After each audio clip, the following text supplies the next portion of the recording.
mobile devices from on vibrate mode. Thank you. Last members, any addition or deletion to the agenda today? Councillor, no, hearing none. I do have a motion here that Council hereby accepts the agenda for Monday, February 12th, 2024, regular meeting of Council as circulated amended. Moved by Councillor Wu, seconded by Councillor Suki. All in favor? Great, thank you. Any declarations of interest today? Hearing none. I do have a motion here that Council hereby adopts the minutes of the regular meeting of Council held on Monday, January 29, 2024, as circulated amended. Moved by Councillor Suki, seconded by Councillor Miller. And thank you very much for chairing that meeting, Councillor Suki. All in favor? Great, thank you.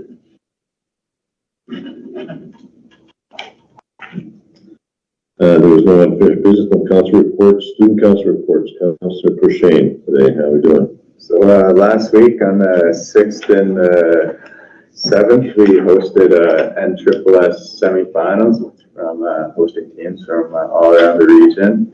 Where unfortunately our senior girls lost a 3-set match against the Nipkin Lakers, coming down to like a few points in the third and final set. It was a real close, heartbreaking game for sure.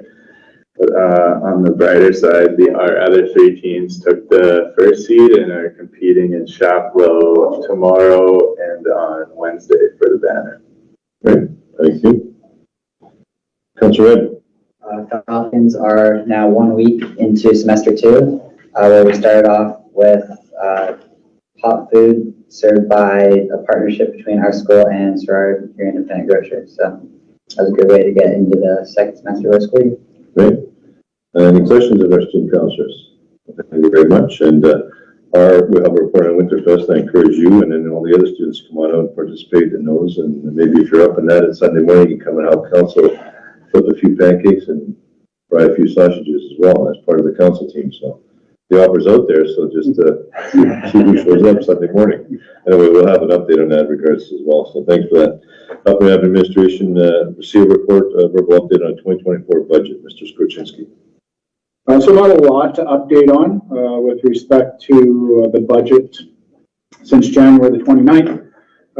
But just did want to provide a snapshot in time where we are today on February the 12th. So still working through the budget, lots of pieces still to work through before we arrive at a final budget to council in April.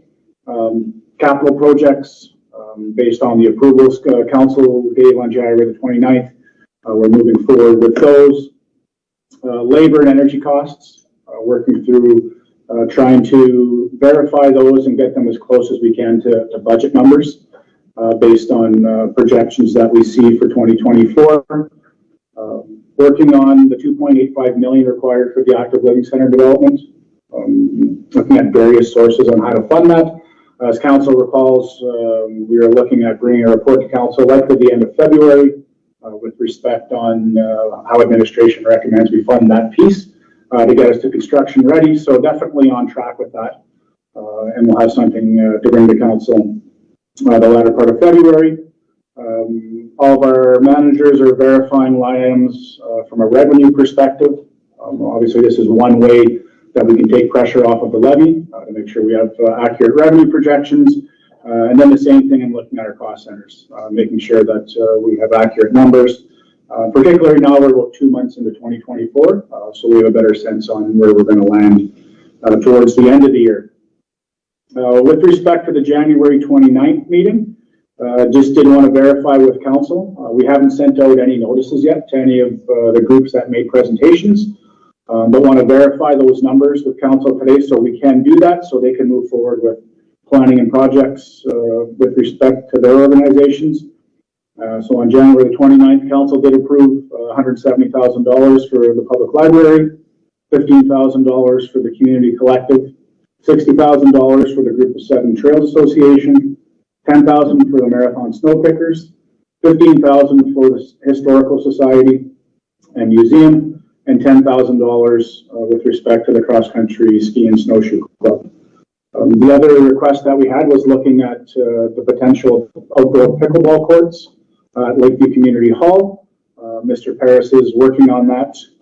Actually, we dug up the plans of when that was constructed, 2002, working with the landscape architect to put those plans together to come up with a realistic cost estimate to bring back to council with respect to what it would take to switch those over from horseshoe and shuffleboard to pickleball courts. So another few weeks and we'll have that to present to council. So we'll bring another update to council in mid-March, but did want to take any questions from council today. And once again, to the mayor to verify those numbers so we can get the notices out to the groups. And specifically those that are going to utilize municipal accommodation tax funding, they do have to enter into a legal agreement with the municipality. Okay, great. Any questions of Mr. Skorczynski? So I have a few comments in regards to that. So we did discuss at our meeting in regards to those numbers you just presented for each one of the organizations based on our overall budget proposal. So we felt that those numbers were comfortable based on the administration's report at the time.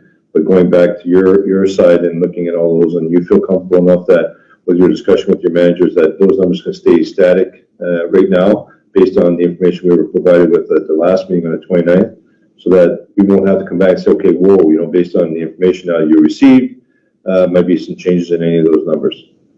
That's an excellent question. I think I think we're comfortable with them. I don't think we can say today we're 100% comfortable, just knowing that some of the budget pressures we do have this year, but to move those groups forward, I think it's important that we do make a final decision. So we'll certainly, work around our budget once council approves these numbers with finality today. Yeah, I think in the majority of them that we discussed, that some of them fit within the category of the MAT tax for sure. So we know there's going to be revenue coming from that. That's a pretty determined number that we can present back. But as far as the library, which was the big one, and we know we budget them every year for those amounts, as long as we're feeling comfortable when you notify them that 170 could be a true number, then I think we're good as a council. As we discussed all those numbers at our last meeting, but make sure that we don't want to come back and say, whoa, now we either have to increase the levy to cover those off, or we have to reduce the budgets in some of those regards. Yeah, I think council needs to make that decision. Oh, for sure. Like I said, I'm comfortable and confident with that amount of funding for council to provide. Certainly, they requested 180,000. Council came back with 170. I think 170 we do need to stick with as $10,000 in our budget this year. It's going to make a large difference as we look to balance the budget. So I think what we presented here today is reasonable, and certainly we can work with internally. Okay, good. Glad to hear that, because I think at the end of the day, as we spoke at our initial budget meeting, most municipalities, if not all in Ontario, are facing huge impacts to their overall tax levies. And some communities are talking 10, 15%. Some are already approved their budgets in regards to 4 to 6 or 7%. So we know we're in that range of 4 to 5% range. So as long as we're comfortable with that as a council, we've discussed all those numbers, and we need the big one for us obviously is to come up with the financial plan for the active living center. Does that look like? And you bring the report back. So I think most of the council members are clear then with those numbers we're going forward. So we'll stick with that, and we can present to those groups the information that they're going to receive those funds so they can get on with their business of the year. Fair enough? Okay, good. Thanks for the report. Sorry, just one question, Your Worship. Yep. In thinking about some of those groups that are going to be affected by whatever decision we make, it does seem to me that lots of those are volunteer groups. So I'm thinking like the ski club or so communicating with them as we go through and make those decisions seems really important, right? I think lots of the times those groups feel a little disconnected. So I just think that open line of communication so that the volunteers feel valued and they are part of the process goes a long way in terms of making whatever final number decision comes feels good for everybody. So just trying to keep that in mind as we move forward. Certainly, thank you for that. Anything else? Okay, thank you. Mr. Paris. Mr. Paris is going to give us a verbal update on the Works Garage facility project date. So thank you. Good evening. Good evening, the Mayor and Council. I'm going to add just one thing to that item. I'm going to also add a little blurb on Pebble Beach also. Okay. I guess since our last report in 23, which we did in December, we're just going to bring it up to date. One thing I'm going to say, we're in favor right now with the winter conditions we're receiving. We will be seeing occupancy of July 1st for the new Public Works facility. So I'll talk about Public Works first, so I should have clarified at the start, and we'll get to Pebble Beach at the end. I'm sure as you drive around, you'll see the insulated panels are being installed. We're about 99% completed right now. The upper level is still remaining. We're actually heating the lower level of the Public Works building right now. We're actually doing the fire stopping and the painting on the other side as we get ready for installation of all the HVAC ductwork coming in. As we look at the propane storage and the salt storage construction, that is scheduled for April coming up as we look at the new construction year and as we prepare, the excavation for, slab preparations and then the metal enclosure. Over the next couple of months, the big focus is going to be on the main electrical distribution transformer. I'm pleased to say that with Ontario Hydro, we have secured transformer. When we first looked at the project, we were looking at, 2 different transformers, one temporary, until we were able to secure ours because of the lead time when we procured a transformer. Hydro has contacted us. They had a transformer available from a canceled project, which fitted ours, the same load capacity, so we're pretty pleased about that. So we won't have to do the work twice there. There's no savings on it, but it's just good that we don't have to do shutdowns twice. I know, sorry, Mayor. So we'll focus on the main distribution, switch gear, all the roughing for the conduits, the high bay lighting, and then emergency lighting in our communications. Installation of mechanical equipment. Most of the large piece of the mechanical equipment itself is on site right now. We'll be moving towards getting them installed in the building, and then all the ductwork, there's quite a bit of ductwork for both ventilation and all, mechanical cooling and heating in the facility. And then we move into while that's going on also, depending on the section of the facility we're in, interior construction, begins with, our drywalling or insulating.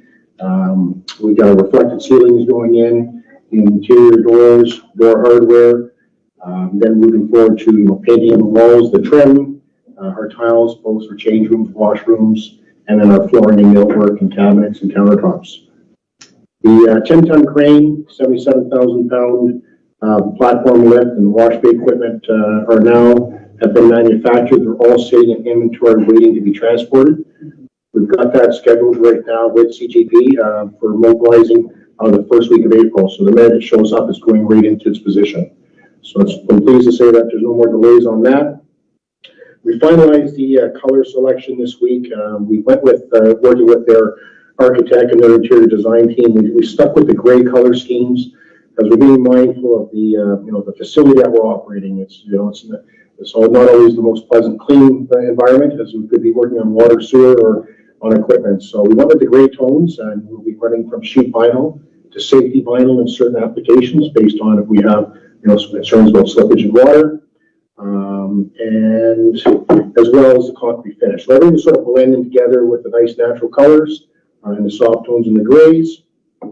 And basically, it's just, minimizing dirt traffic look when you come into a brand new facility.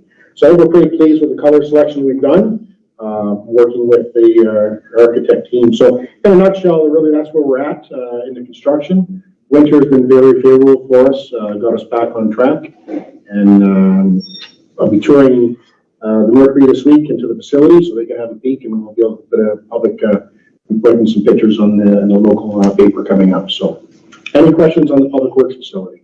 Anybody have any questions? No? I did take the opportunity to take a quick visit with Mr. Paris prior to the enclosures, but it was coming along very well. So you can see the difference just in the last month or so in regards to the enclosure and the insulated skins being put on the exterior. So I'm sure it's progressing well. So council has every opportunity to reach out to Mr. Paris and maybe sneak some time in to take a peek if you're interested.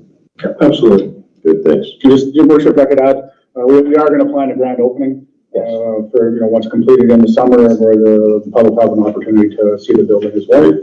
I think another important note, us being on the schedule that we're at, likely means savings from a borrowing perspective. Obviously, we don't have to draw it out till the end of October when we originally estimated being in the building, with the draw being completed in July. So we don't have those exact numbers yet, but will certainly be some type of savings with respect to that project.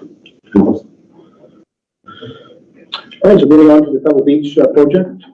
We've hit substantial completion. When we did that just in December, we still have a couple of items remaining to be completed in 24 to open up the area.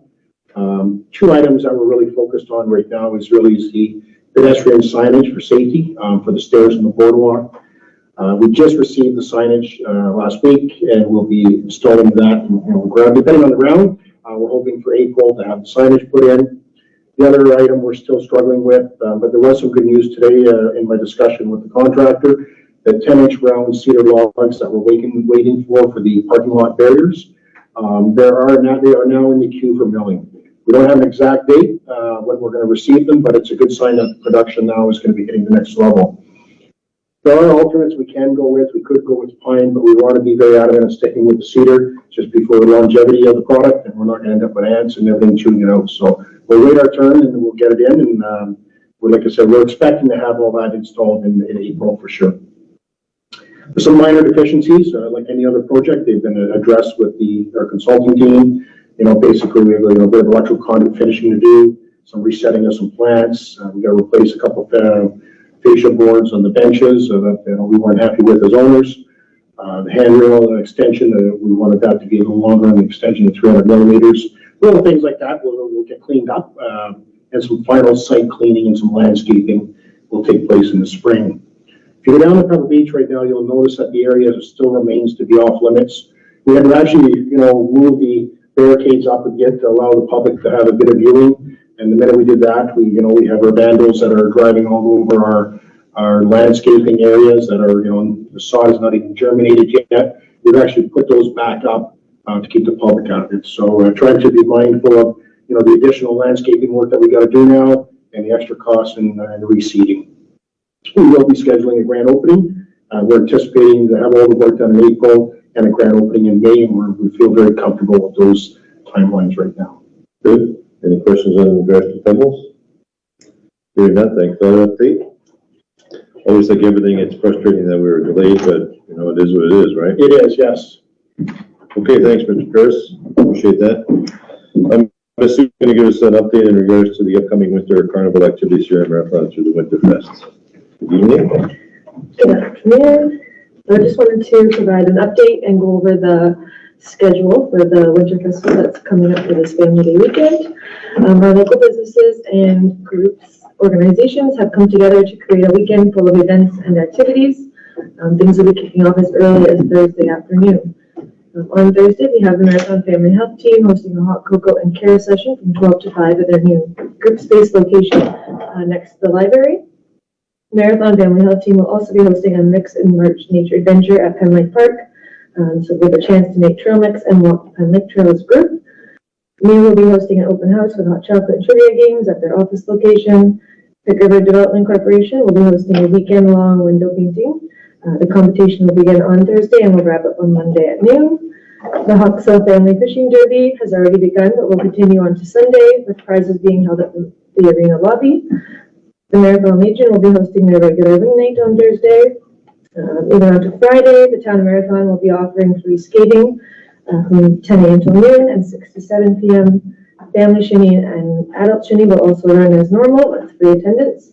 The Peninsula Manor will be hosting our local Highway 627 band beginning at 6 p.m. All are welcome. A community bonfire hosted by the Marathon Fire Department will be at Penn Lake from 4 to 7. Barrick will be in attendance offering free hot dogs and s'mores. The Snow Kickers will also be up there offering skidoo rides for anyone in attendance. The Lions Club will be there providing free hot chocolate. At the Lake Community Hall on that night from 6 to 8 p.m., Dr. DJ will be there for a free family dance. On Saturday, Marathon Cross Country Ski and Snowshoe Club is inviting up the public for a hot chocolate and free admission. That will begin at 10 a.m. Marathon Women's Hockey is hosting an afternoon cornhole competition at the Legion from 12 to 5. The Marathon Mercs and the Northern Selects players will be hosting a skate from 12 to 2. The public is invited for a skate and to meet the local hockey players. Investors Group is offering a free skate from 2 to 4 and a small popcorn for those in attendance.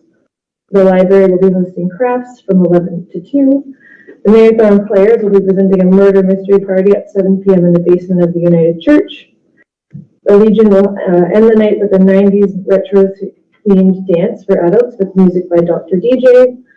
Moving on to Sunday, Mayor Dumas and Council will be serving a pancake breakfast to the community to enjoy from 9:30 to 11:30 at the Lakeview Community Hall. The Good Tooth Co. is offering a free skate with cookies from 2 to 4 p.m. A food market will be set up at the Legion from 11 a.m. to 3 p.m. And the Pentecostal Church is hosting a game night in the church basement at 6 o'clock. On the final day of the weekend, on Monday, Pentecostal Church and the museum are hosting a sliding coffee and snacks during the afternoon. Sliding will be at Bay Hill, and the snacks and chocolate will be at the museum. Trivia night will be held at the Legion and is being organized by the Marathon Library. And the Holy Savior Parish will be hosting a monster bingo beginning at 5:30. So to find out any more details or specifics about these activities and events, everything is on our website as well as our Facebook page, Community Services and Recreation. Great, thank you very much for that. Anybody have any questions, Ms. Suki, in regards to the upcoming Winterfest? I saw the Beaver Tails bus is coming too. Oh, yes.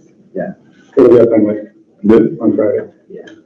So I encourage you, hopefully the weather holds up very nicely over the next week. It's supposed to be cold this week.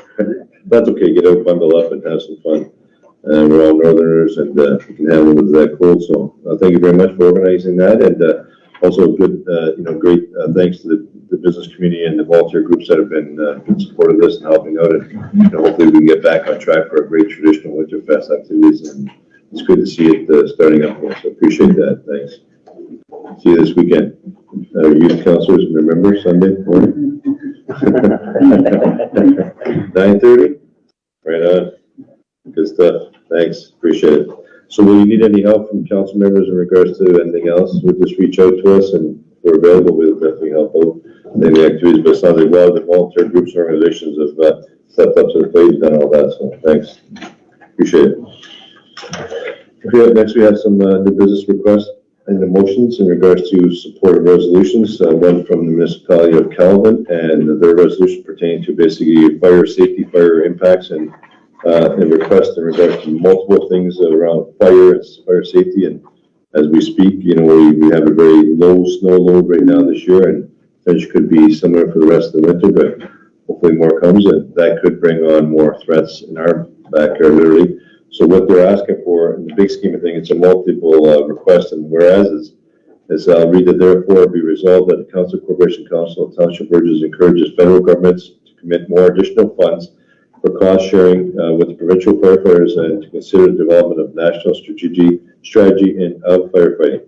Furthermore, urge the federal government to consider the measures necessary for acquiring a national fleet of Canadian-made water bombers with home bases strategically located throughout and serve to respond to the needs of the rural communities of the country, and the National Fire Administration to better coordinate and manage efforts across the country. We also encourage that the introduction of the program, similar to the Joint Emergency Preparedness Program, the JEP program, that was ended in 2013. Speaking of the JEP, we were successful in getting funds from that. Maybe our new councilors don't recall, Councilor Lake, but we received $50,000 of that fund, and that was a great fund to incorporate part of the fire safety equipment we need for fire within our catchment area. We have a big municipal boundary, so we do a lot, plus serving our neighboring communities as well as the mines. So we cover a big area, and that JET program would be great if the federal government reintroduced it.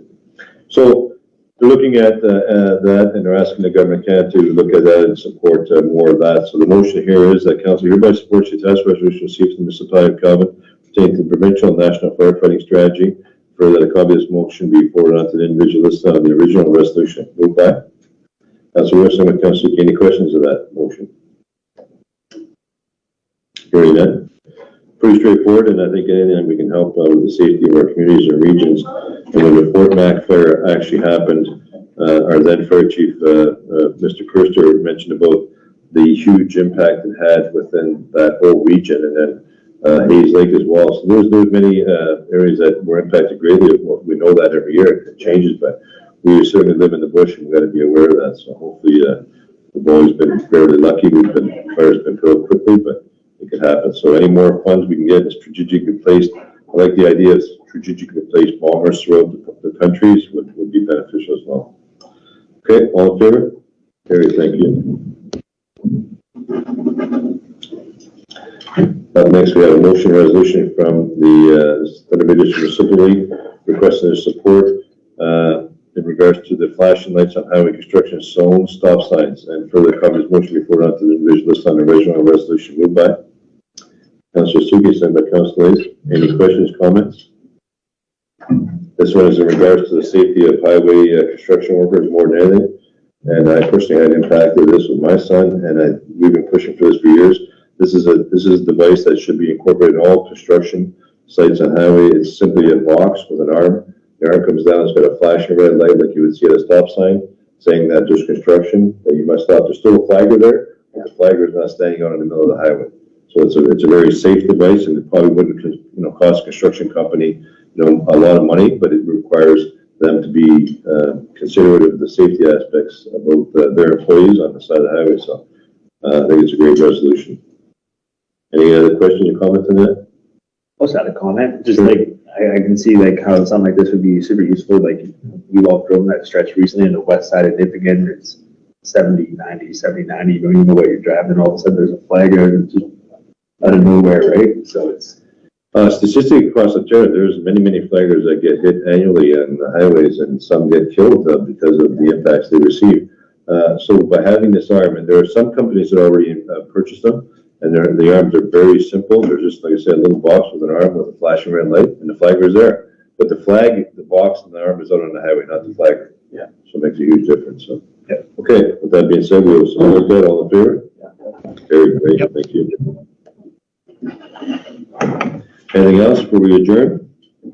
Encourage everybody to get out and have some fun over the next weekend with the Winterfest, and participate in any of the activities you possibly can. And if you come up with any ideas for future Winterfest programs, by all means reach out to our social services department and Ms. Suki, or anybody to town for that matter, and give us your ideas, and we can always try to incorporate stuff like that. Appreciate it. Great. So we'll adjourn at the hour of 4:27 p.m. Thank you and have a good night. Thanks.